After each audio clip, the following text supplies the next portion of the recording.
Hi there, this is Jen, and thanks so much for joining me on the Not Too Shabby YouTube channel today. I am using this super cute stamp set today from My Favorite Things. It's called Sweet Honeybee, and I'm going to go ahead and make 3 cards using this set. And I've started out with a watercolor panel or cardstock, and I'm using a honeycomb die from my stash, and I will be using some pixie powders for these first 2 cards. And the colors I'm using on this first card is Aqua Lagoon and Teal Wash, and I'm just going to sprinkle those over the stencil, and then I will spritz lightly with water. I didn't want a very solid pattern. I just wanted kind of little blotches of color.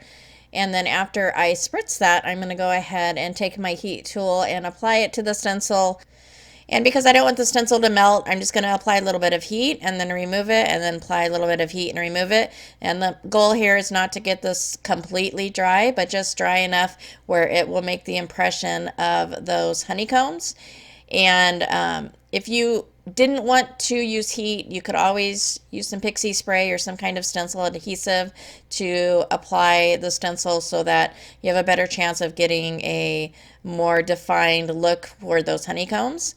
For the second panel, I'm again using watercolor paper, and the pixie powders I'm using for this one are called Sun Yellow and Mango Blue. I don't know if these are still available, but you can use all kinds of mediums for stencils. You can use sprays, you can use your inks, whatever you have in your stash to do this portion.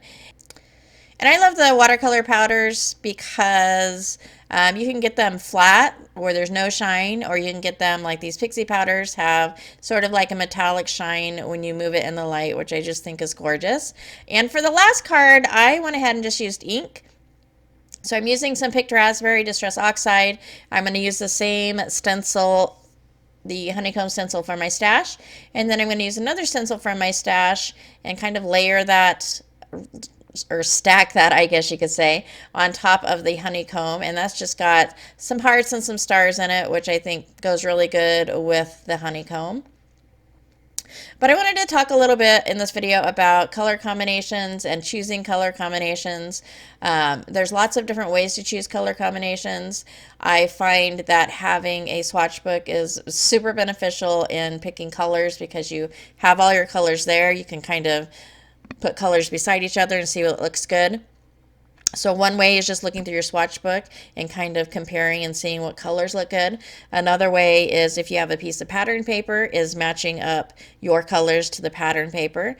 But when I get stumped or stuck, I absolutely rely on Pinterest, and I just put in my search in Pinterest color combinations. If I'm looking for something specific, I would put in maybe red color combinations, blue color combinations, and there's all kinds of swatches out there that will give you, a really good idea of what colors go together. Also, if there's a card out there that you see that you like and you really love the colors, you can, take that for kind of inspiration to create a card that has those same colors. But in general, inspiration and color combinations are just out there everywhere in magazines, maybe a fabric, maybe a cup, a painting you saw in nature. There's just so much out there. I think color is just amazing and beautiful, and there's lots of inspiration just in the world around you. So for the colors for my cards, I basically picked the main colors. So in this case, it'd be yellow, blue, and pink. And then I found what went best with those, which these is super easy because they're bees. And so I just picked shades of blue for the blue, and then added a little bit of yellow in there. And then for the yellow card, I just did the traditional bees. And then with the pink card, I just did some fun colors. I colored her hair in some greens and did some pinks and yellows to go along with that pink. But the first 2 cards on the screen were colored with Copics, and then the last one was colored with Tombows and some water. And then to complete the cards, I went ahead and I popped up the little girl, and then everything else was adhered with glue. The products that I used for the stamps for the inside of those hearts was from My Favorite Things, and the stamp set is called All Kinds of Things. And then the actual scalloped hearts are from Sunny Studios, and the set is called Scallop Hearts. But that is my video for today. I hope you enjoyed. Please give a thumbs up. Also, don't forget to subscribe to the Not Too Shabby channel. We would love to have you, and all of the socials will be listed below. We would love to see what you're making. Again, thanks so much. I hope to see you next time.